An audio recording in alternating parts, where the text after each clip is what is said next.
Hi, this is Joaquin Rui from Que Auto Compro, and it's my pleasure to introduce Derek Tai, Senior Product Planning Manager for Kia America for quite a few of their vehicles, including this 5th generation Kia Sportage. Now, welcome Derek, and tell us a little bit, this is the mid-cycle refresh for the current 5th generation. Tell us pretty much what went into it and what you did to improve it from its launch in 2023, if I'm not mistaken. So when we first launched back in 2022 as a 23 model year, we launched with 3 powertrains, an ICE, a hybrid, and a plug-in hybrid.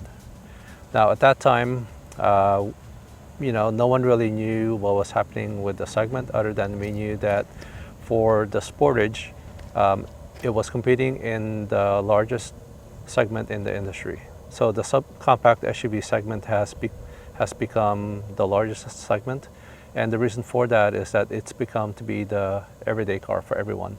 A lot of commuters use it. There's a lot of DIYs. There's a lot of weekend trips, and even young families that begin to use this vehicle for their daily needs. What specific improvement was made to the powertrains for this refresh? So for the 2026, what we've done is we've improved the front motor output so that it would improve the overall power delivery, and therefore improving the acceleration feel. Do you know what specific improvements went into the front motor?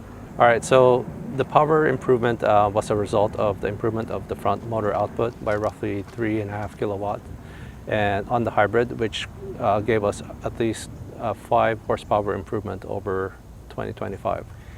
Does that help the plug-in hybrid version in any way? Yes, the plug-in hybrid was also improved by roughly 7 kilowatts, and for the front motor output, and also that resulted in improvement of about 7 horsepower over the outgoing. What changes does the exterior see with regard to the previous one? So the exterior, for the most part, the front and the rear designs, we maintain the tiger nose design, but really the main purpose is to improve the overall refinement and the confidence feeling.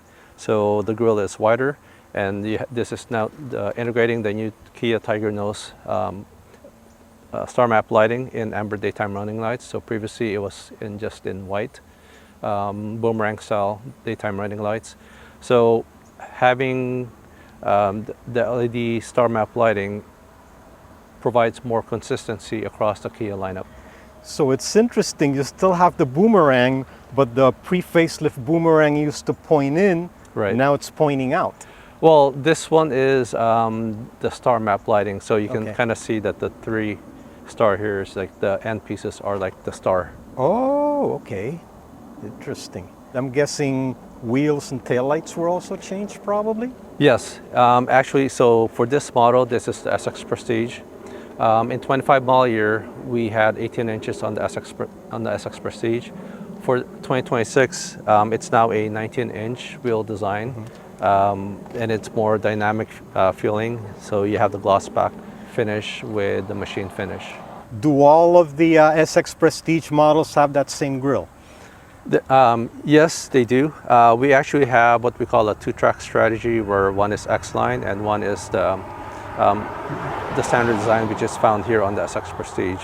Now, the trim lineup that we have is LX, S, EX, X-Line, and SX Prestige. So in the 5 trims total, the other trims carry this similar front grille. So I'm guessing the more vertical grills that I've seen are pretty much reserved for X-Line and X-Pro, if I'm not mistaken? Yes, that's correct. Okay. Even though I know the lineup is pretty broad at this time, you've got like 16 different variants between the 3 powertrains. I just noticed that Toyota, for their latest RAV4, made a GR Sport. Does that sort of beg a hole or something for Kia to come up with a GT line version of the Sportage? Well, so it's always something, what the competitors do, it's always something that we study. Me personally, yes, I'm interested.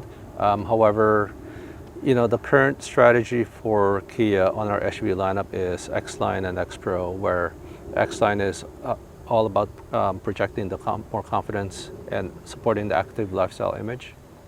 Does the difference between X-Pro and X-Line extend beyond the all-terrain tires on the X-Pro?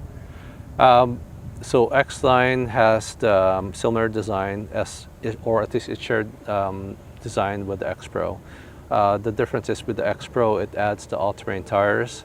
The added terrain mode is specifically tuned for maximum traction when it's with the all-terrain tires on the X-Pro.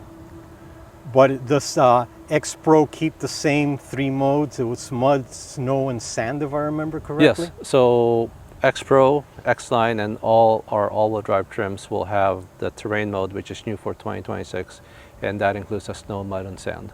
Do you have our expectations that the Sportage will continue being the best-selling vehicle in the Kia line in the US? Yes.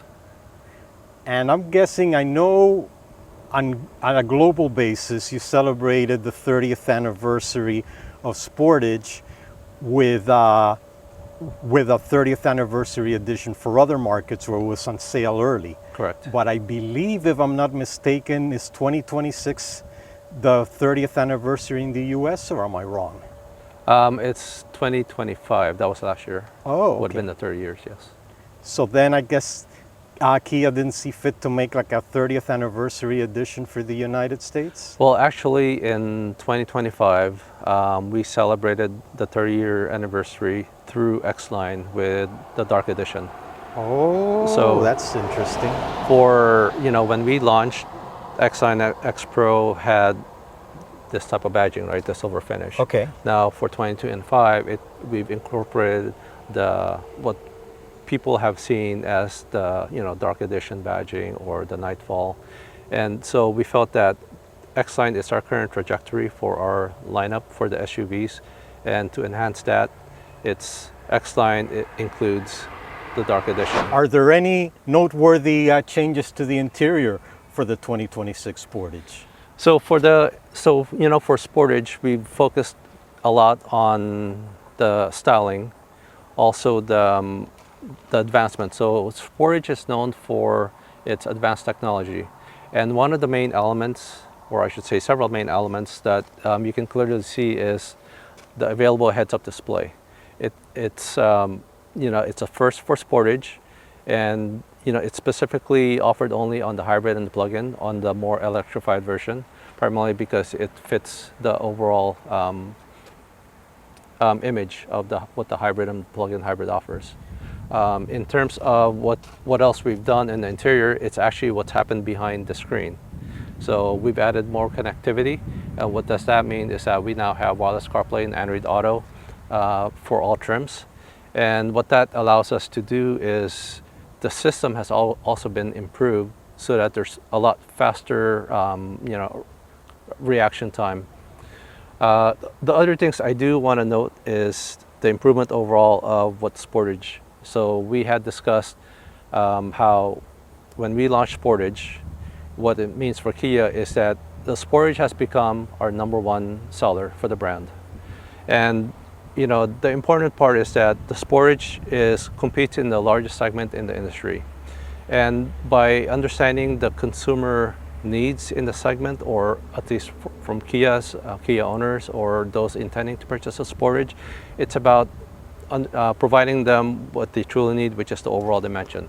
So, from 2022 Sportage, the last generation, the 4th generation to the 5th generation, we've improved the overall size by roughly 6 inches.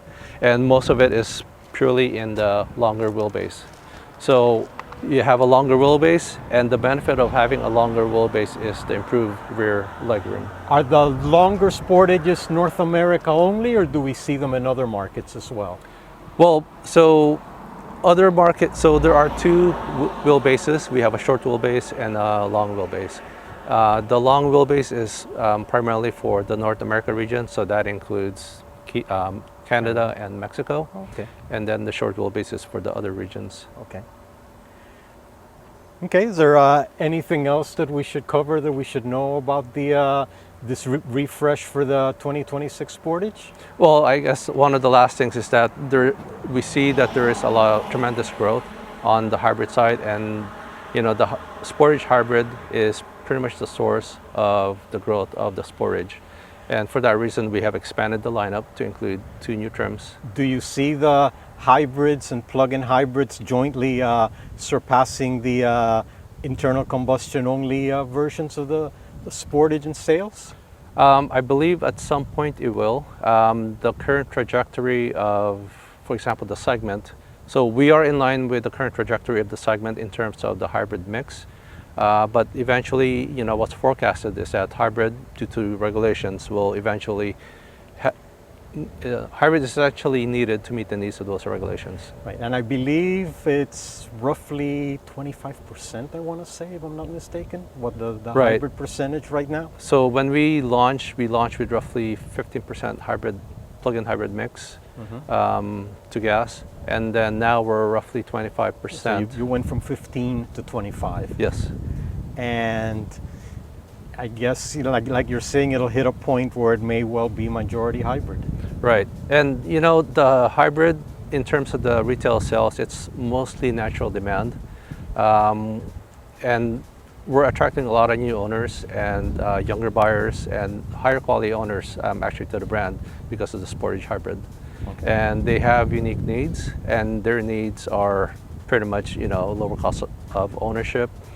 The fuel economy is the obvious reason why they're purchasing the hybrid. And then also some of the exterior styling. So that's the reason why we've seen, we have to look at our competitors and also what are the key strengths that appeal consumers to the Sportage. Okay. All right, Derek, I thank you very much for taking the time to talk to us. It was, quite informative, and you've come up with a great product. Thank you for that. Thank you very much.